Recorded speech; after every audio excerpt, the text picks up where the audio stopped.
Fundamental of human geography जो हमारी book है उसका chapter number 1 human geography nature and scope.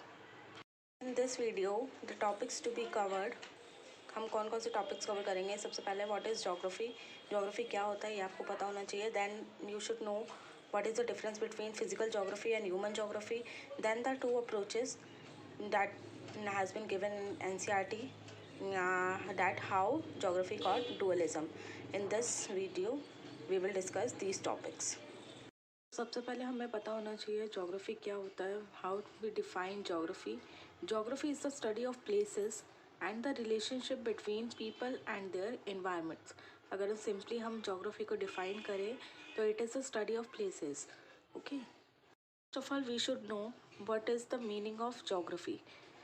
If we define geography, we can define geography as the study of places, ठीक है, and the relationships between people and their environment. Environment का यहाँ पे meaning है surroundings. Okay, then in NCERT it is given geography as a field of study is integrative, empirical and practical. Integrative का meaning होता है combining two or more things to form an effective unit or a system.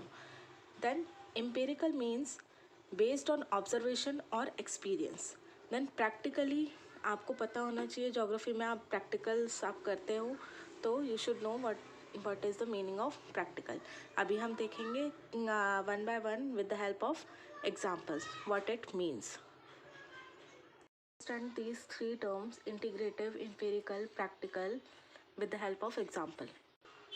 Integrative में आप example ले सकते हो physical geography का, और you can take some other example that different branches of geography that you will read further in this chapter only.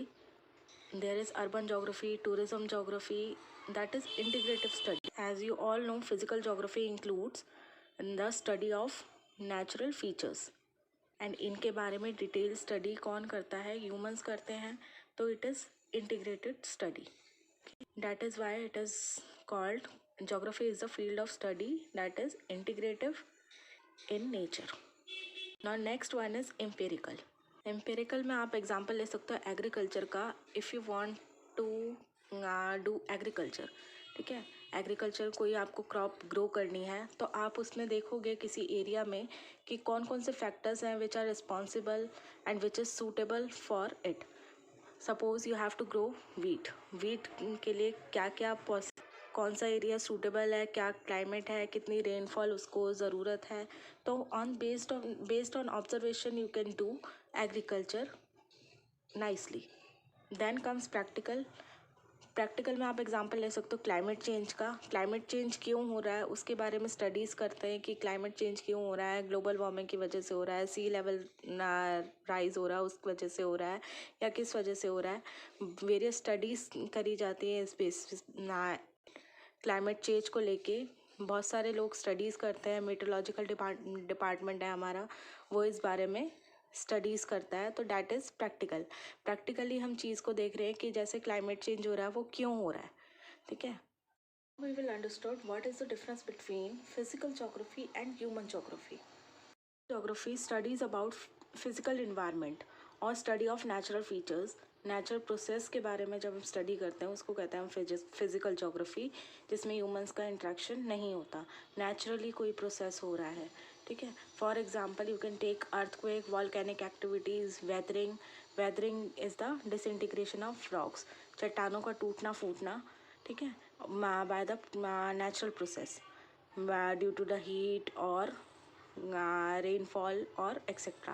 that you have studied in class 11th.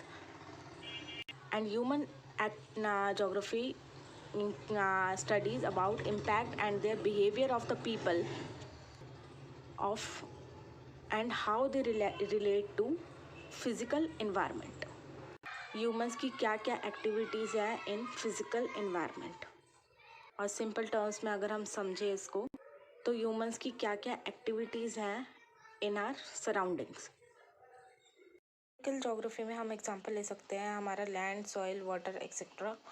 And human aspect के relation में हम study करना अभी हमने पढ़ा था Physical geography, we can take example of land, soil, water, etc. and human aspects. Physical geography और human aspects के रिलेशन को ही हम ह्यूमन ज्योग्राफी कहते हैं. अब ह्यूमन एस्पेक्ट से कैसे रिलेटेड है human physical geography? For example, if we take example of human settlements का अगर हम एग्जांपल लेते हैं तो फिजिकल फैक्टर्स को माइंड में रखते हुए हम सेटलमेंट कर सकते हैं, वरना it is not possible. As we know, most of the population live in plain areas in comparison to mountains or hilly areas. So now next topic is how geography got dualism. There are two approaches. First is nomothetic and ideographic and second one is regional और systematic. कि geography को किस वे में हमें study करना चाहिए, ना nomothetic और ideographic और regional और systematic. Okay, so we will understand one by one what it means. What is the difference between nomothetic and ideographic? Nomothetic का मीनिंग होता है या तो हम किसी चीज़ की लॉ बना देते हैं और या कुछ थ्योरीज बना देते हैं. One conducts careful and systematic observation. Carefully हम किसी चीज़ को अंडरस्टैंड करके, समझ के, ऑब्जर्वेशन करके जब उसके बेस पे हम लॉज बना देते हैं या थ्योरीज बना देते हैं, उसको कहते हैं हम nomothetic approach. Okay, and in this we study at the macro level. ठीक है, बहुत लार्ज स्केल पे जब हम स्टडी करते हैं उसको कहते हैं हम nomothetic. Okay, for example census, और we can take example of population of whole country. India की अगर बात करें, हम इंडिया की पॉपुलेशन के बारे में हम स्टडी करना चाहते हैं तो ओवरऑल हम स्टडी करते हैं तो उसको हम कहते हैं nomothetic. Okay, that is why it is given, it is study eight macro level. On the other hand, ideographic means descriptive. Okay, descriptive study हम करते हैं उसको हम कहते हैं आइडियोग्राफिक. एग्जाम्पल आप ले सकते हो यहाँ पे पॉपुलेशन ऑफ हरियाणा. ठीक है, अभी हम नोमोथेटिक में हमने बात करी ऑफ होल कंट्री पॉपुलेशन, ना इंडिया की पूरी पॉपुलेशन के बारे में हम स्टडी कर रहे थे. बट अब आइडियोग्राफिक में क्या होता है, पॉपुलेशन ऑफ हरियाणा, हर एक पर्टिकुलर रीजन के बारे में हम जब स्टडी करते हैं उसको कहते हैं हम आइडियोग्राफिक. ओके, इसके बारे में पूरी डिटेल में स्टडी करना, एट माइक्रो लेवल स्टडी, बहुत छोटे लेवल पे स्टडी करते हैं, उसको कहते हैं हम idiographic. It is regional and systematic approach.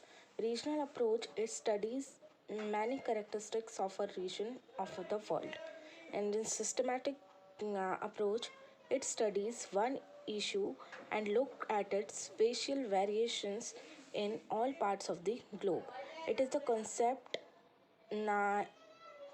that is study in stages. We can understand with the help of example. In regional, and I have written, will understand what is the difference between regional and systematic approach. Regional approach, it studies many characteristics of the region of the world. For example, if we talk about population of the world, population के बारे में हम study कर रहे हैं.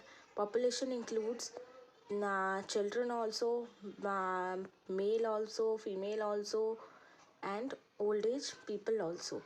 तो सब लोगों की यहाँ पे एज अ होल हम स्टडी कर रहे हैं in regional approach. And if we talk about systematic approach, it studies one issue and look at its spatial variations in all parts of the globe. It study the concept in stages. For example, if we talk about working population, अब regional approach में हम population of the world as a whole हम study कर रहे थे, हम define नहीं कर रहे थे कि हम वर्किंग पॉपुलेशन के बारे में हम स्टडी कर रहे हैं और हम चिल्ड्रन के बारे में हम स्टडी कर रहे हैं.